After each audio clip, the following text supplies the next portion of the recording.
Hello students, welcome to learn in commerce. हमने admission का chapter किया पूरा। हमने हर तरह के क्वेश्चंस किए, लेकिन आज इस क्लास के अंदर मैं आपके सामने लेके आ रहा हूं मल्टीपल चॉइस क्वेश्चन। इस एडमिशन के टॉपिक के ऊपर एमसीक्यू के कुछ क्वेश्चंस लेके आ रहा हूं, जिसको हम साथ साथ सॉल्व करेंगे और समझेंगे कि हर एक क्वेश्चन के आंसर्स का मतलब क्या है और क्या उसके साथ कैलकुलेशन की जाती है।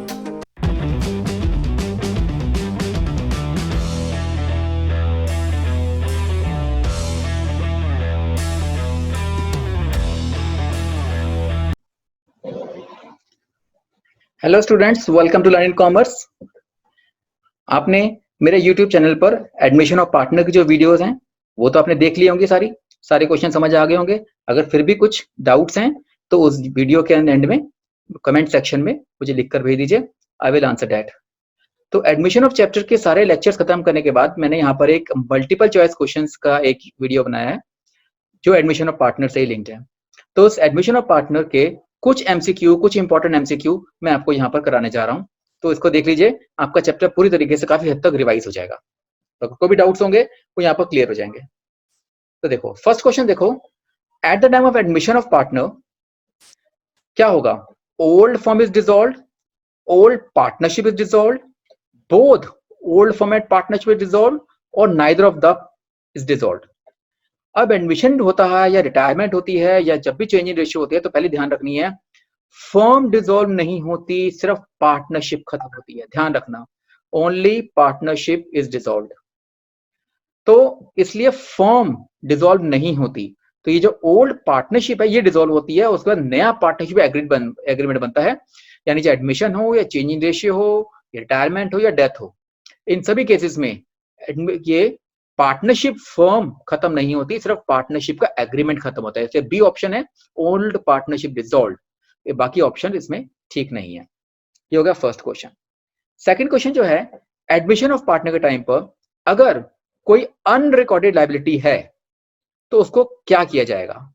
अनरिकॉर्डेड लायबिलिटी को क्या किया जाएगा अगर नया पार्टनर एडमिट होता है? तो क्या करेंगे? रिवैल्यूएशन के क्रेडिट साइड पे करेंगे, रिवैल्यूएशन के डेबिट साइड पर, या ओल्ड पार्टनर्स कैपिटल अकाउंट को ट्रांसफर करेंगे, या ऑल पार्टनर्स कैपिटल अकाउंट में ट्रांसफर करेंगे? तो ये जो अनरिकॉर्डेड लायबिलिटी होती है ना, ये एक तरीके से अब लायबिलिटी पहले नहीं थी, अब दिखानी है। जब हम रिवैल्यूएशन अकाउंट बनाते हैं तो रिवैल्यूएशन अकाउंट में सारे लॉसेस यहां पर और गेन यहां पर शो करते हैं। तो साफ मतलब है कि अगर आपको लायबिलिटी दिखानी है तो ये आपके लिए एक लॉस है। तो ये आप रिवैल्यूएशन अकाउंट के यहां पर ये अनरिकॉर्डेड लायबिलिटी इस डेबिट साइड पर हम शो करेंगे। तो इसका आंसर है it is debited to revaluation account. Okay, तो ये हो गया अनरिकॉर्डेड लायबिलिटी को रिकॉर्ड करने का तरीका। थर्ड क्वेश्चन है, व्हेन अ न्यू पार्टनर, जब भी कोई नया पार्टनर गुडविल लेके आएगा कैश में, तो उस अमाउंट को डेबिट कहां पे करेंगे? आपको याद है, जब भी वो पार्टनर कैश लेके आता है गुडविल फॉर्म में तो एंट्री क्या करते हैं? आपको बताना है डेबिट क्या करेंगे, premium account, cash account, old partners capital account या न्यू पार्टनर्स कैपिटल अकाउंट। तो जब भी नया पार्टनर गुडविल लेके आता है तो इसकी एंट्री करते हैं cash account debit to premium for goodwill. ये आपको मैंने उस वीडियो लेक्चर में समझाया हुआ है। तो ये कैश अकाउंट को डेबिट करना है, तो पूछ रहे हैं अमाउंट डेबिट कहां पर होगा? अमाउंट डेबिट होगा कैश अकाउंट में। तो इसका आंसर है बी पार्ट। तो ये कैश अकाउंट को डेबिट किया जाएगा अगर वो गुडविल लेके आता है तो। फोर्थ क्वेश्चन है, जब भी नया partner, when a new partner does not bring his share of goodwill in cash, goodwill नहीं लाता है तब क्या करते हैं? तब उस अमाउंट को कहां पे डेबिट करते हैं? तो आपको याद होगा, जब गुडविल नहीं लेके आता तो हम उसके कैपिटल अकाउंट में से निकाल लेते हैं। तो प्रीमियम अकाउंट डेबिट करेंगे, कैश अकाउंट डेबिट करेंगे, capital account of old partner करेंगे, न्यू पार्टनर को हम डेबिट करेंगे। आपको याद होगा, जब हम गुडविल नहीं लेके आता है तो हम उसके कैपिटल अकाउंट को डेबिट करके बाकी ओल्ड पार्टनर्स में हम उसकी सैक्रिफाइसिंग रेशियो में डिवाइड कर देते हैं। तो यहां पूछा जा रहा है इस अमाउंट को डेबिट क्यों करेंगे? तो डेबिट करने के लिए क्या है, सीज कैपिटल अकाउंट, मतलब कि न्यू पार्टनर। तो न्यू पार्टनर का कैपिटल अकाउंट हम डेबिट करेंगे जब भी वो गुडविल नहीं लेके आएगा। Okay, fifth question, new partner, new partner का जो गुडविल का शेयर है वो ओल्ड पार्टनर्स जब लेके जाएंगे, मैंने आपको पिछले क्वेश्चन बताया, न्यू पार्टनर का शेयर गुडविल को ओल्ड पार्टनर्स किस रेशियो में लेके जाएंगे? न्यू रेशियो में, ओल्ड रेशियो में, सैक्रिफाइसिंग या गेनिंग रेशियो में? न्यू पार्टनर शेयर का गुडविल जो है ओल्ड पार्टनर्स अपनी सैक्रिफाइसिंग रेशियो में ट्रांसफर करते हैं, डिस्ट्रीब्यूट करते हैं और लेके जाते हैं। तो इसका आंसर है sacrificing ratio. Sixth, profit on revolution, जब भी एसेट्स एंड लायबिलिटीज के प्रॉफिट होगा तो उसको डिस्ट्रीब्यूट करेंगे पार्टनर्स में किस रेशियो में। यानी जब हम रिवॉल्यूशन अकाउंट बनाते हैं और यहां पर प्रॉफिट निकल के आता है तो प्रॉफिट को ए बी सी जो भी ओल्ड पार्टनर्स हैं उसको किस रेशियो में डिवाइड करते हैं, उसको हम ओल्ड रेशियो में डिवाइड करते हैं। तो इसका आंसर आएगा old profit sharing ratio. New ratio इसलिए नहीं क्योंकि उसमें तो नया पार्टनर अभी तक आया ही नहीं है, रिवॉल्यूशन जो होता है उसके आने पर होता है। तो इसका मतलब उससे पहले का जो प्रॉफिट होता है वो ओल्ड पार्टनर्स अपने रेशियो में डिस्ट्रीब्यूट कर लेते हैं। सेवंथ क्वेश्चन, रिवॉल्यूशन कौन सा अकाउंट है, personal account, real account, nominal account या none of the above. Revaluation account में हम सारे अपने एक्सपेंसेस इनकम में इनकम चेंज वगैरह दिखाते हैं। तो रिवॉल्यूशन अकाउंट में जो कि प्रॉफिट लॉस दिखाया जाता है तो ये नॉमिनल अकाउंट है। ठीक है, revolution is a nominal account. Goodwill already appearing, पुरानी बैलेंस शीट में एडमिशन के टाइम पर पुरानी बैलेंस शीट में ऑलरेडी गुडविल अपीयर हो रही है तो उसको ट्रांसफर किस में करेंगे। तो ओल्ड गुडविल को, पुरानी गुडविल को हमेशा हम ओल्ड पार्टनर्स में ट्रांसफर कर देते हैं। तो रिवॉल्यूशन अकाउंट में नहीं, हम ओल्ड पार्टनर्स के कैपिटल अकाउंट में इसको ट्रांसफर करेंगे पुरानी गुडविल को। ध्यान रखना, पुरानी गुडविल को ओल्ड पार्टनर्स में उनकी ओल्ड रेशियो में डिवाइड करना है, ट्रांसफर करना है। और अगर कोई नया पार्टनर गुडविल लेके आता है तो उसको बचे हुए पार्टनर यानी कि ओल्ड पार्टनर्स के अंदर हम सैक्रिफाइसिंग रेशियो में ट्रांसफर करते हैं। तो this is the answer, capital account of old partners. Ninth question, eight the time of admission when a new partner brings his share goodwill, यानी कि एडमिशन के टाइम पर जब नया पार्टनर गुडविल लेके आता है तो उसमें हम कैश में लेके आता है तो अमाउंट क्रेडिट किसको करते हैं। तो मैंने अभी पीछे बताया था कि जब भी गुडविल लेके आता है तो कैश अकाउंट को डेबिट करते हैं और जो पार्टनर्स हैं उनको हम सैक्रिफाइसिंग रेशियो में डिवाइड कर देते हैं। तो ये जो कब पूछा जा रहा है कि गुडविल अकाउंट को क्रेडिट किसमें करेंगे, तो क्रेडिट करेंगे ए और बी यानी कि पुराने पार्टनर्स में, ओल्ड पार्टनर्स में। तो प्रीमियम को क्रेडिट नहीं करेंगे, कैश को क्रेडिट नहीं करेंगे, capital account of old partner को क्रेडिट करेंगे, न्यू पार्टनर को क्रेडिट नहीं करेंगे। तो ओल्ड पार्टनर ये जो हमने किया है इनको क्रेडिट करेंगे। Next question, amount of debit balance of profit loss account, अगर आपकी बैलेंस शीट में already profit loss account show हो रहा है एडमिशन टाइम पार्टनर तो उसको कहां ट्रांसफर करेंगे। जैसे मैंने बताया था कि रिवॉल्यूशन अकाउंट को के प्रॉफिट को ओल्ड पार्टनर्स में ओल्ड रेशियो में डिवाइड करते हैं, ऐसी पुरानी गुडविल को भी ओल्ड पार्टनर्स में ओल्ड रेशियो में डिवाइड करते हैं और ये प्रॉफिट लॉस अकाउंट का डेबिट बैलेंस को भी ओल्ड पार्टनर्स में ओल्ड रेशियो में डिवाइड करेंगे। बट फर्क यह है कि डेबिट बैलेंस है, तो डेबिट बैलेंस को हम जब कैपिटल अकाउंट में डालते हैं, आपको याद होगा जब कैपिटल अकाउंट बनाते हैं तो ये जो डेबिट साइड पर हम ट्रांसफर करेंगे। तो यहां पर सिर्फ ये लिखा हुआ है कि ट्रांसफर कहां करेंगे, ट्रांसफर तो करेंगे ओल्ड पार्टनर्स में ही उनकी ओल्ड रेशियो में। तो debit balance of profit loss account जो भी होगा वो हम ट्रांसफर करेंगे ओल्ड पार्टनर्स के कैपिटल अकाउंट में, न्यू पार्टनर में नहीं होगा। ऑल पार्टनर्स में क्योंकि न्यू भी इंक्लूड होता है इसलिए इसमें भी नहीं होगा। तो 10 क्वेश्चंस के बाद अगला जो क्वेश्चन है वो है जनरल रिजर्व। अगर जनरल रिजर्व है, जैसे प्रॉफिट लॉस अकाउंट बताया था, ऐसे जनरल रिजर्व भी अगर बैलेंस शीट में अगर आ रहा है तो वो भी कैपिटल अकाउंट में हम ट्रांसफर करेंगे, लेकिन बताना है किस रेशियो में करेंगे। मैंने अभी आपको बार बार बताया, गुडविल हो, प्रॉफिट लॉस अकाउंट हो, जनरल रिजर्व हो, ये सारी की सारी चीजें ओल्ड पार्टनर्स में ओल्ड रेशियो में ट्रांसफर करनी है। तो कैपिटल अकाउंट में ट्रांसफर जरूर होगा पर किस रेशियो में, in the old ratio, not in the new और सैक्रिफाइसिंग रेशियो, बल्कि ओल्ड पार्टनर्स ओल्ड रेशियो में इसको ट्रांसफर करेंगे। इन the case of admission of partner, अगर कोई अनरिकॉर्डेड इन्वेस्टमेंट है, मैंने आपको पहले अनरिकॉर्डेड गुडविल बताई थी, अगर अनरिकॉर्डेड इन्वेस्टमेंट है उसको हम कहां पे करते हैं। तो अनरिकॉर्डेड इन्वेस्टमेंट, जैसे मैंने आपको रिवॉल्यूशन अकाउंट बताया था, तो यहां पर सारे लॉसेस हैं, यहां पर सारे गेन्स हैं। अगर कोई इन्वेस्टमेंट पहले रिकॉर्ड नहीं हुए थे वो आपको रिकॉर्ड नहीं है, यानी कि आपके लिए इन्वेस्टमेंट्स बढ़ रही हैं, एसेट्स बढ़ रहे हैं, तो आपको फायदा हो रहा है, तो यहां पर आप इस इन्वेस्टमेंट्स को शो करोगे इसके क्रेडिट साइड पर। तो यहां पर आपको इन्वेस्टमेंट शो करनी है, तो इसका मतलब एंट्री क्या बनेगी, वो पूछ रहे हैं कि इसकी एंट्री क्या होगी। तो इसकी एंट्री होगी investment, unrecorded investment account debit to revaluation account. Okay, तो इसकी एंट्री यहां से देखो, पार्टनर्स को डेबिट नहीं करना, रिवॉल्यूशन अकाउंट को डेबिट नहीं करना, इन्वेस्टमेंट को डेबिट करना है। तो इन्वेस्टमेंट डेबिट होगा और रिवॉल्यूशन क्रेडिट होगा, तो सी पार्ट इसका आंसर आएगा, सी ऑप्शन। तो इन्वेस्टमेंट अकाउंट डेबिट और टू रिवॉल्यूशन अकाउंट, ये एंट्री है अगर किसी अनरिकॉर्डेड इन्वेस्टमेंट को रिकॉर्ड करना है, तो ये entry investment account debit to revaluation account की ट्रांसफर की जाएगी। नेक्स्ट क्वेश्चन है सैक्रिफाइसिंग रेशियो के ऊपर। सैक्रिफाइसिंग रेशियो को हम यूज कहां करते हैं, to distribute dash in the case of admission of partner. क्या डिस्ट्रीब्यूट करने के लिए हम यूज करते हैं सैक्रिफाइसिंग रेशियो को? रिजर्व्स को, गुडविल को, रिवॉल्यूशन प्रॉफिट को, या प्रॉफिट एंड लॉस अकाउंट के बैलेंस को? नहीं, आपका चाहे प्रॉफिट एंड लॉस बैलेंस हो, रिवॉल्यूशन हो या रिजर्व्स हो, हम पीछे क्वेश्चंस पढ़े हैं, ये सब ओल्ड रेशियो में ट्रांसफर होते हैं। इसका मतलब इनमें से कोई ऑप्शन नहीं होगा, सिर्फ गुडविल। सिर्फ गुडविल को हम यूज करते हैं सैक्रिफाइसिंग रेशियो, गुडविल को ट्रांसफर करने, गुडविल को डिस्ट्रीब्यूट करने के लिए यूज करते हैं सैक्रिफाइसिंग रेशियो को। 14th, अब आता है कोई न्यूमेरिकल पार्ट। देखो फर्म के गुडविल, ए और बी की गुडविल दे रखी है 30,000। It is appearing the books, already पुरानी बुक्स में 12,000 पे आपकी गुडविल गिवन है। सी को 1/4 शेयर दिया जा रहा है, what amount he suppose to bring, तो कितनी गुडविल लेके आएगा या कितनी उसको लानी चाहिए? देखो पुरानी जो गुडविल है, जो ओल्ड गुडविल है, वो तो हम ट्रांसफर कर देते हैं in old partners old ratio, ठीक है, ये तो हमारा काम खत्म हो गया, इसमें तो कुछ करने की जरूरत ही नहीं है। लेकिन जो भी नया शेयर गुडविल का निकालना है पार्टनर का, वो इसी में से निकालना है। 30,000 की गुडविल है, तो गुडविल जो फर्म की गिवन है वो है 30,000, जिसमें से सी का शेयर बनता है गुडविल को लाने का 1/4 ऑफ 30,000, जो कि हो गया 7,500 रुपए। मतलब कि सी को इतना शेयर लाना है, इसका ऑप्शन हो गया सी 7500।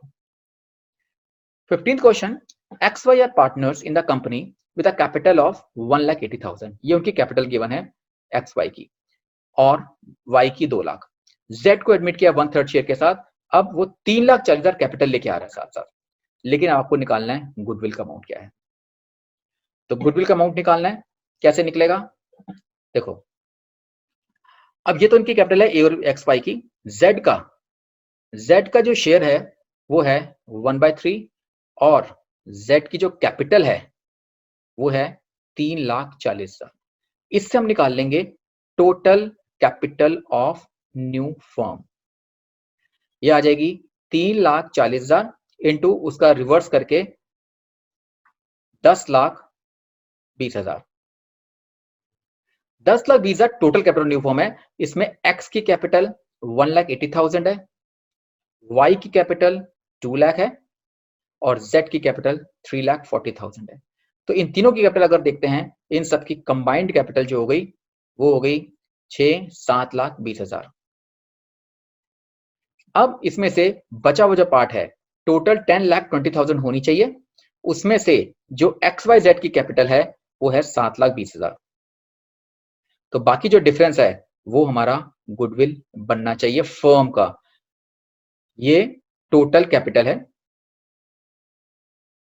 होनी चाहिए, ये XYZ की कैपिटल है, बाकी जो आएगा वो गुडविल निकलेगी 3 लाख।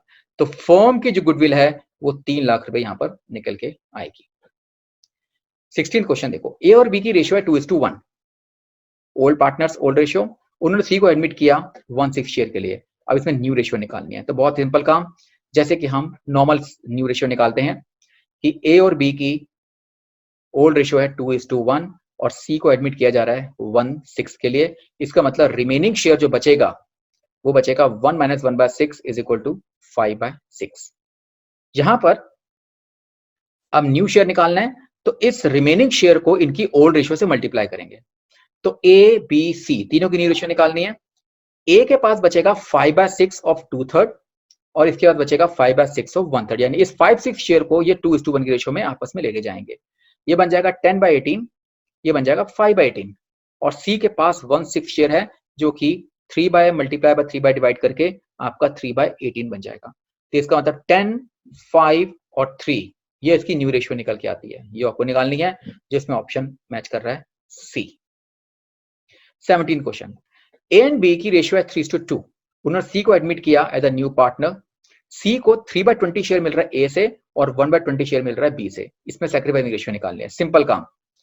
तो इसमें क्योंकि ए और बी की ओल्ड रेशियो है, गिवन है 3:2, सी को एडमिट कर रहे हैं, इनका शेयर नहीं पता, पर सी को जो मिल रहा है वो ए से मिल रहा है 3/20 और बी से मिल रहा है 1/20। तो ये जो मिल रहा है ए और बी से, यही तो इनका सैक्रिफाइस है। तो ए और बी का जो सैक्रिफाइसिंग रेशियो है वो यही है 3:1, जितना वो दे रहे हैं, कुछ कैलकुलेट नहीं करना पड़ेगा, जितना जितना उसको मिल रहा है वही उसका सैक्रिफाइसिंग रेशियो है। तो 3:1 is the answer. Okay, 18th question है, ए और बी की रेशियो है 3:2। और सी को एडमिट किया गया, तो ए और बी की रेशियो है 3:2। सी को एडमिट किया गया एज अ न्यू पार्टनर जिसको 3/20 ए से और 1/20 बी से मिल रहा है, तो इसमें न्यू रेशियो निकालनी है। तो करना वही है कि सी को, इसको ऐसे लिख देते हैं कि ए ने सी को दिया 3/20 जैसे पिछले पार्ट में किया, बी ने सी को दिया 1/20। ये तो क्या सैक्रिफाइस, लेकिन आपको निकालना है न्यू। न्यू कैसे निकलेगा?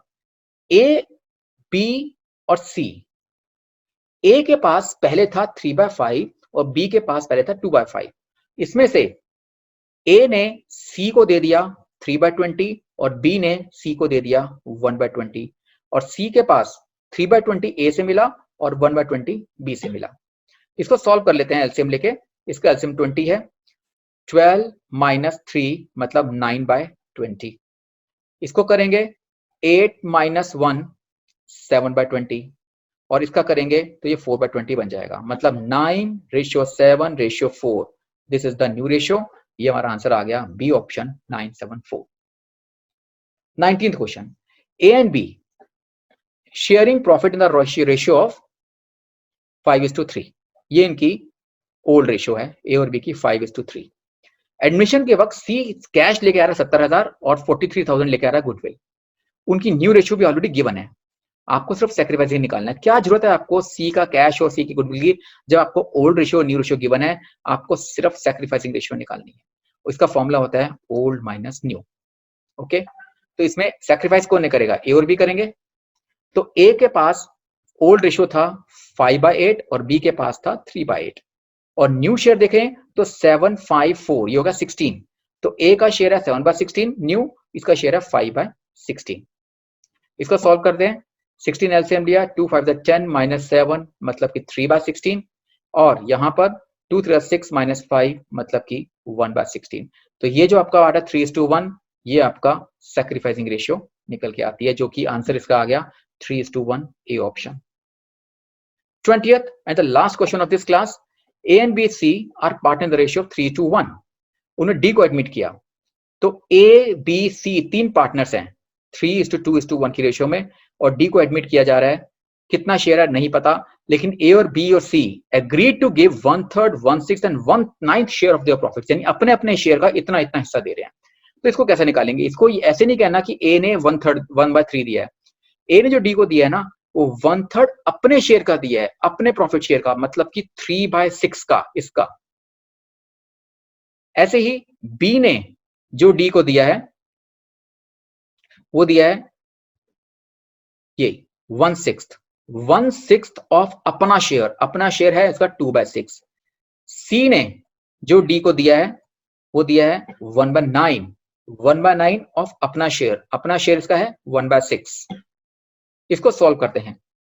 ये देखो, ये बन गया 3/18, ये बन गया 2/36, और ये बन गया 1/54। क्यों ना इन सबको 54 एलसीएम बना लिया जाए। इसको हम 3/3 कर देते हैं, ये बन जाएगा 9/54। ये अभी 54 नहीं बन रहा, बन जाएगा। इसको काटेंगे अगर हम 18 से, तो 1/18 को 3/3 कर देंगे, ये बन जाएगा 3/54।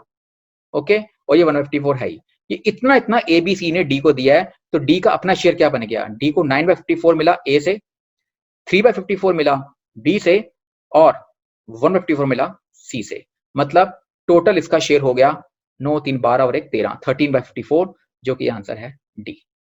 ओके, तो ये हमने 20 क्वेश्चंस जिसमें रेशियो निकालने वाला कैसे सीखा, साथ में कुछ थ्योरी बेस, जो कि बेस बनाएंगे आपको पूरे एडमिशन के चैप्टर का, वो हमने इसमें एमसीक्यू देखे। आई होप आपको सब समझ आ गया होगा। फिर भी अगर किसी क्वेश्चन में डाउट लगता है तो आप कमेंट सेक्शन में इसमें नीचे लिखिए, आपको मैं इमीडिएटली बता दूंगा, इसमें आंसर बताऊंगा, इसका सॉल्यूशंस बताऊंगा, और इसके समझाऊंगा कि कैसे आपने इसको करना है। सो आप मेरी वीडियो देखते रहिए इसके अंदर, और अगर आपने सब्सक्राइब नहीं किया है तो learn in commerce YouTube channel पर जाके सब्सक्राइब करें, बेल बटन दबाएं, ताकि आपको सारी ऐसी सारी वीडियो जितनी भी मैंने बनाई हैं वो आपको सारी मिलती रहेगी। और आप साथ ध्यान रखिए, चैनल के अंदर आपके इस एडमिशन, रिटायरमेंट, डेथ, आगे जाके जितने भी आप चैप्टर्स आ रहे हैं, एक एक करके सारी वीडियोस इसमें आती चली जाएंगी। So stay connected with learn in commerce. Thank you and good bye.